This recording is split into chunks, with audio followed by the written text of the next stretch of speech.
के शिकोहाबाद नगर के station road पर स्थित जिम पर कार सवार बदमाशों ने जमकर पथराव और फायरिंग की है, जिससे मोहल्ले में सनसनी फैल गई। घटना जिम में लगे कैमरे में कैद हो गई है। घटना को अंजाम देकर हमलावर मौके से भाग गए। इस घटना से पुलिस की सक्रियता की पोल खुल गई है। घटना के पीछे एक लड़की को लेकर विवाद सामने आया है। जिम संचालक ने पुलिस को आरोपी के खिलाफ तहरीर तक दे दी है। तो ये पूरा मामला बता रहे हैं आपको, कैसे जिम संचालक ने पुलिस को आरोपी के खिलाफ तहरीर देकर कार्रवाई शुरू कर दी है।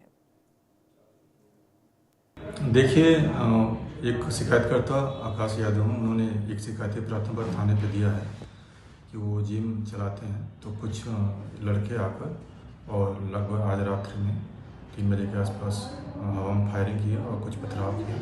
इस संबंध में उनके दिए गए तहरीर के आधार पर थाना शिकोहाबाद पर अभियोग पंजीकृत किया गया है और उसमें सीसीटीवी फुटेज भी प्राप्त किए हैं। सीसीटीवी फुटेज के आधार पर आरोपीगण की तलाश की जा रही है।